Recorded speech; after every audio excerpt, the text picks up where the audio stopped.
The Battle of the Birds. There was to be a great battle between all the creatures of earth and the birds of the air. News of it went abroad. The son of the king of Tethertown said that when the battle was fought, he would be there to see it, and he would bring back word who was the king.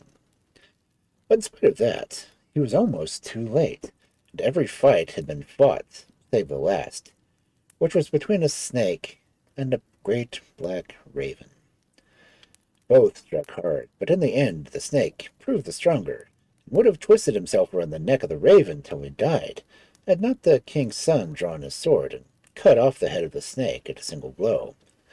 And when the raven beheld that his enemy was dead, he was grateful, and said, "Take thy kindness to me, and I will show thee a sight. So come up on my roots with my two wings." The king's son did as he was bid, and before the raven stopped flapping, they had passed over 7 bens and 7 glens and 7 mountain moors. "Do you see that house yonder?" said the raven at last.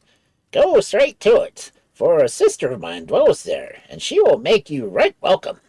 And if she asks, wert thou at the battle of the birds, answer that you wert. And if she asks, dost thou see my likeness, answer that thou sawest. But be sure thou meetest me in the morning of the place." The king's son followed what the raven told him to do, and that night he had meat of each meat, and drink of each drink, and warm water for his feet, and a soft bed to lie in. Thus it happened the next day and the next, but on the 4th morning, instead of meeting the raven, in his place the king's son found waiting for him the handsomest youth that was ever seen, with a bundle in his hand. "Is a raven hereabouts?" asked the king's son, and the youth answered, "I am that raven, and I was delivered by thee from the spells that bound me, and I reward thou wilt get this bundle. Go back by the road thou camest, and lie as before, a night in each house, but be careful not to unloose the bundle till thou art in the place where thou wouldst wish most to dwell." Then the king's son set out, and thus it happened as it happened before, till he entered a thick wood near his father's house. He had walked a long way, and suddenly the bundle seemed to grow heavier. First he put it down under a tree, and next he thought he would look at it. The string was easy to untie, and the king's son soon unfastened the bundle. What was it he saw there? Why, a great castle with an orchard all about it, and in the orchard fruit and flowers and birds of every kind. It was all ready for him to dwell in, but instead of being in the midst of the forest, he did wish that he had left the bundle unloosed till he had reached the green valley of his father's palace. Well, there was no use wishing, and with a sigh he glanced up and beheld a huge giant coming towards him. "Bad is the place where thou hast built thy house, king's son," said the giant. "True, it is not where I wish it to be," answered the king's son. "What reward will you give me if I put it back in the bundle?" asked the giant. "What reward dost thou ask?" answered the king's son.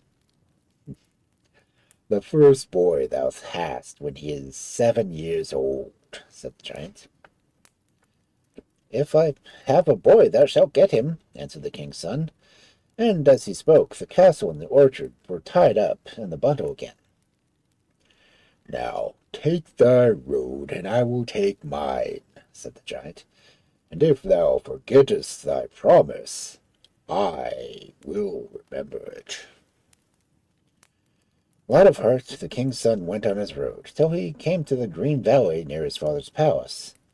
Slowly he unloosened the bundle, fearing lest he should find something but a heap of ragged stones.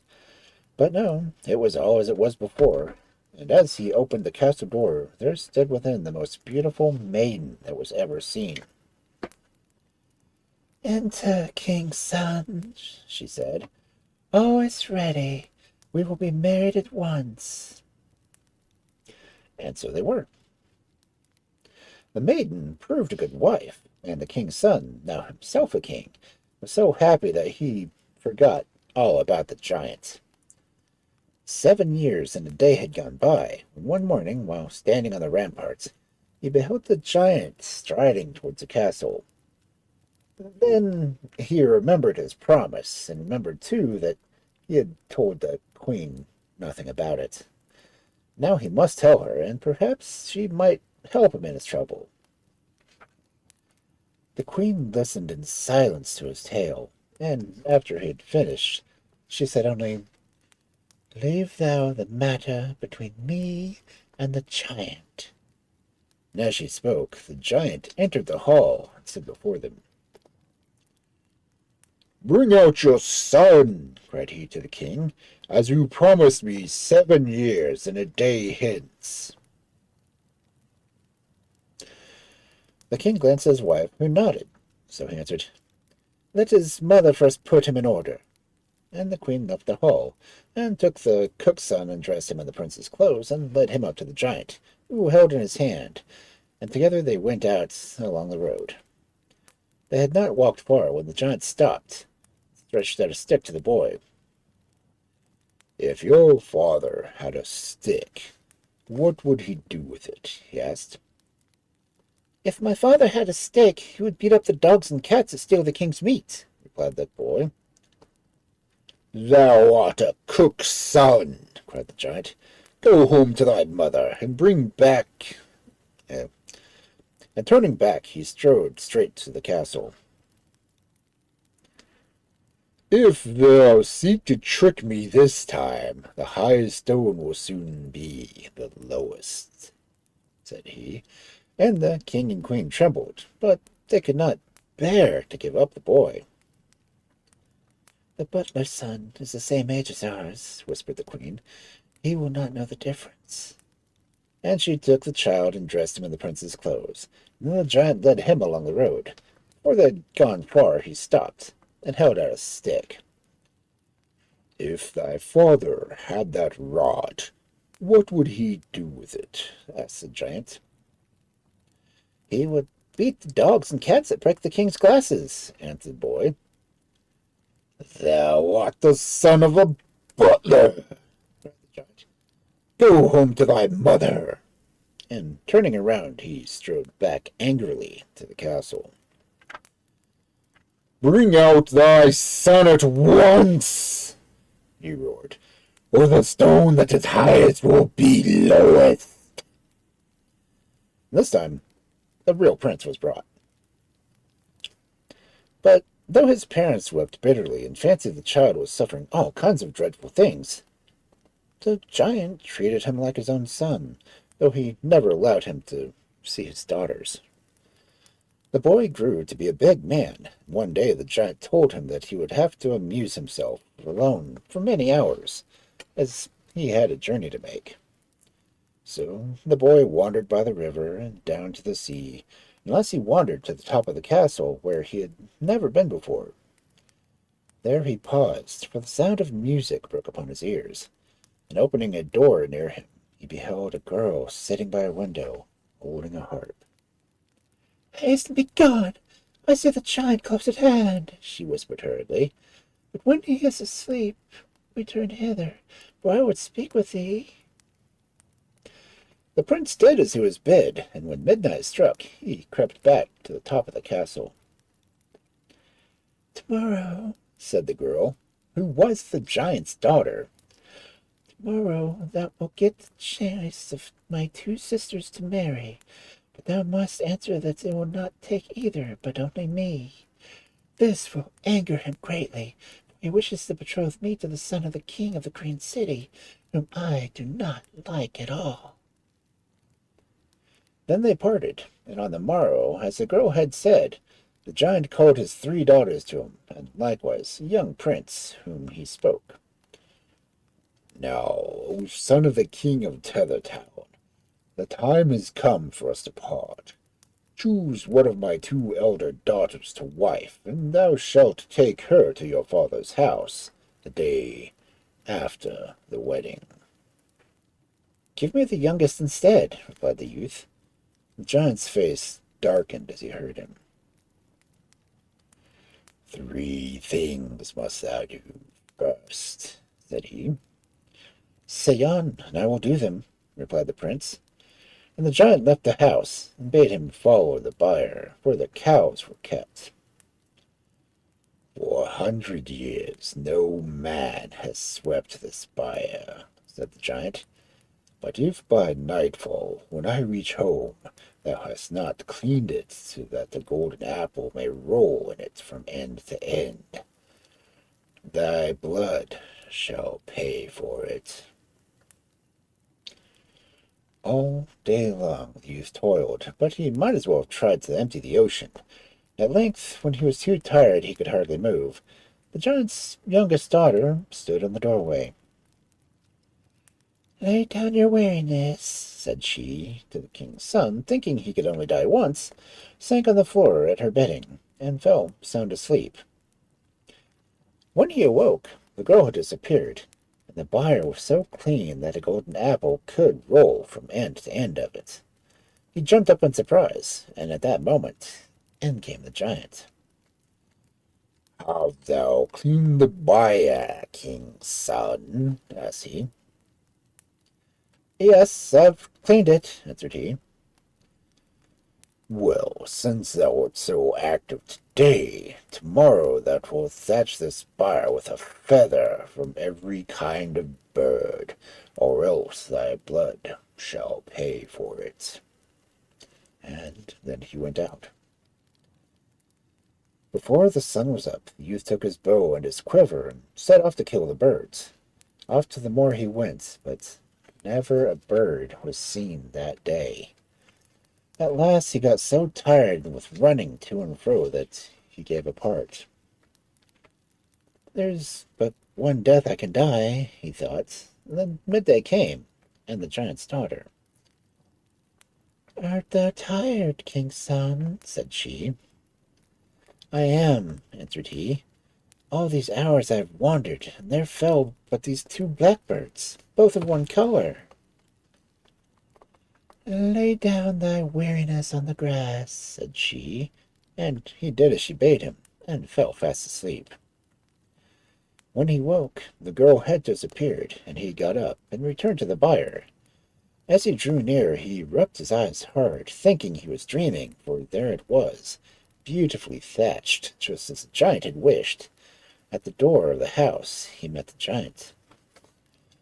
"Hast thou thatched the byre, king's son?" "I have thatched it." "Well, since thou hast been so active today, I have something else for thee. Beside the loch thou seest over yonder grows a fir tree. On top of the fir tree is a magpie's nest, and in the nest are 5 eggs. Thou wilt bring me those eggs for breakfast, and if one is cracked or broken, thy blood shall pay for it." Before it was light the next day, the king's son jumped out of bed and ran down to the loch. The tree was not hard to find, for the rising sun shone red on the trunk, which was 500 feet from the ground to its first branch. Time after time he walked around it, trying to find some knots, however small, where he could put his feet. But the bark was quite smooth, and he soon saw that if he was to reach the top at all, it must be by climbing up his knees like a sailor. But then he was a king's son and not a sailor, which made all the difference. However, it was no use standing there staring at the fur. At least he must try to do his best. And try he did till his hands and knees were sore. For as soon as he had reached a few feet, he slid back again. Once he had climbed a little higher than before, and hope rose in his heart. Then down he came with such force that his hands and knees smarted worse than ever. "This is no time for stopping," said the voice of the giant's daughter, as he leant against a tree to recover his breath. "Alas, I'm no sooner up than down," answered he. "Try once more," said she, and she laid a finger against the tree and bade him to put his foot on it. Then she placed another finger a little higher up, and so on until he reached the top, where the magpie had her nest. Make haste now with the nest, she cried, for my father's breath is burning my back. Down he scrambled as fast as he could, but the girl's little finger had caught a branch on the top, and she was obliged to leave it there. But she was too busy to pay heed to this, for the sun was getting high over the hills. Listen to me, she said. This night my two sisters and I will be dressed in the same garments, and you will not know me. But when my father says, Go to thy wife, king's son, come to the one whose right hand has no little finger. So he went and gave the eggs to the giant, who nodded his head. Make ready for thy marriage, he cried, for the wedding shall take place this very night, and I will summon thy bride to greet thee. Then his 3 daughters were sent for, and they all entered in dresses in green silk of the same fashion, with gold circlets around their heads. The king's son looked from one to another. Which was the youngest? Suddenly his eyes fell on the hand of the middle one. There was no little finger. Thou hast aimed well this time, too, said the giant, as the king's son had laid his hand on her shoulder. But perhaps we may meet some other way. Though he pretended to laugh, the bride saw a gleam in his eye which warned her of danger. The wedding took place that very night, and the hall was filled with giants and gentlemen, and they danced till the house shook from top to bottom. At last everyone grew tired, and the guests went away, and the king's son and his bride were left alone. If we stay here till dawn, my father will kill thee, she whispered. But thou art my husband, and I shall save thee, as I did before. And she cut an apple into 9 pieces, and put 2 pieces at the head of the bed, and 2 pieces at the foot, and 2 pieces at the door of the kitchen, and 2 at the big door, and 1 outside the house. Then when this was done, she heard the giant snoring, and she and the king's son crept out softly and stole across to the stable, where she led out the blue-gray mare and jumped on its back, and her husband mounted before her. Not long after, the giant awoke. Are you asleep? asked he. Not yet, answered the apple at the head of the bed, and the giant turned over, and soon was snoring as loudly as ever. And by he called again. Are you asleep? Not yet, said the apple at the foot of the bed, and the giant was satisfied, and after a while he called a 3rd time. Are you asleep? Not yet, replied the apple in the kitchen, but when, in a few minutes, he put the question the 4th time, he received an answer from the apple outside the house door, and guessed what had happened, and ran to the room to look for himself. The bed was cold and empty. My father's breath is burning my back, cried the girl. Put thy hand to thy ear of the mare, and whatever thou findest there, throw it behind thee. And in the mare's ear there was a twig of a sloe tree, and as he threw it behind him, there sprung up 20 miles of thornwood, so thick that scarce a weasel could get through it. The giant, who was striding headlong afterwards, got caught in it, and it pulled his hair and his beard. This is one of my daughter's tricks, he said to himself. But if I had my big axe and my wood knife, I would not be long in making my way through this. And off he went home and brought back the axe and the wood knife. It took him but a short time to cut a road through the blackthorn, and then he laid the axe and knife under a tree. I leave them there till I return, he muttered to himself. But a hoodie crow, which was sitting in a branch above him, heard him. If thou leavest them, said the hoodie, we will steal them. You will, answered the giant, and I must take them home. And he took them home and started afresh on his journey. My father's breath is burning my back, cried the girl at midday. Put thy finger in the mare's ear, and throw behind thee whatever thou findest there. And the king's son found a splinter of grey stone, and threw it behind them, and in a twinkling 20 miles of solid rock lay between them and the giant. My daughter's tricks are the hardest things that ever meet me, said the giant.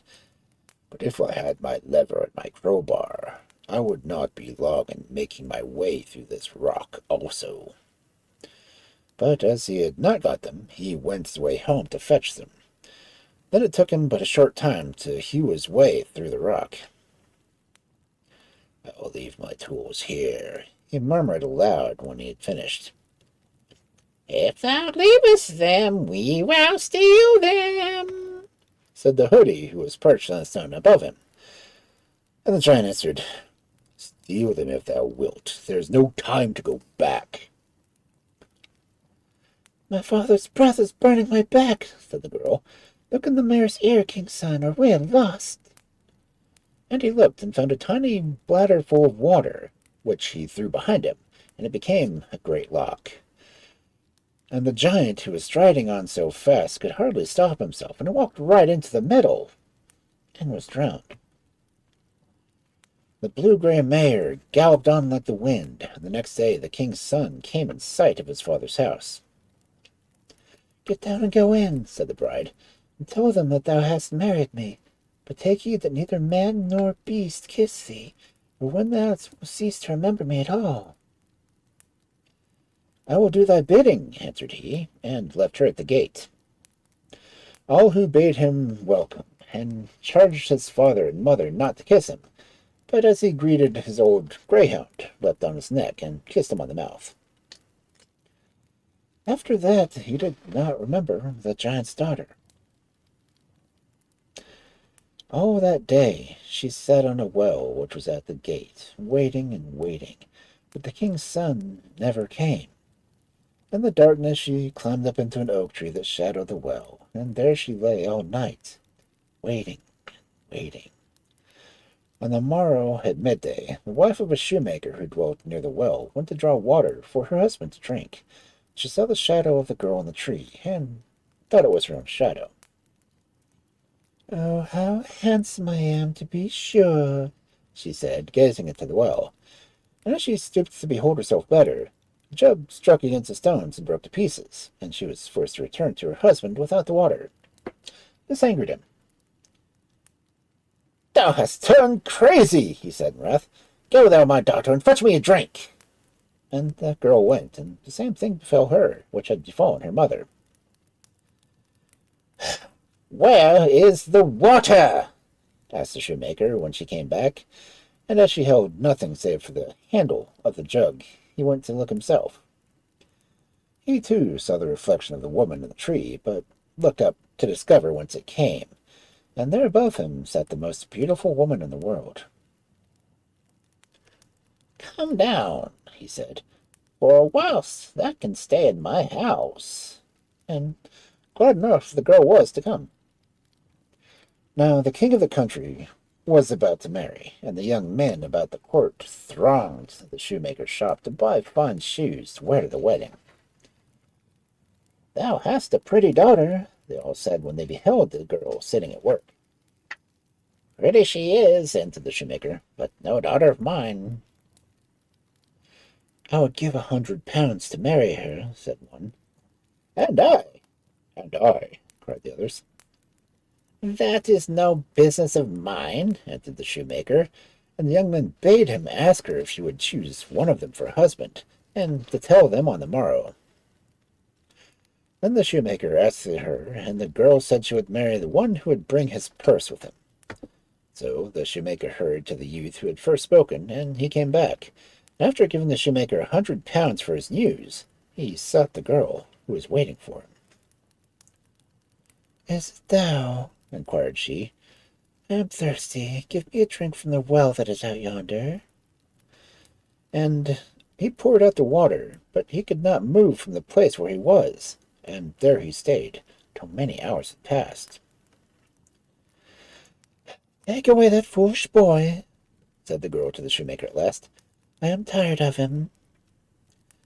And then suddenly he was able to walk and betook himself to his home.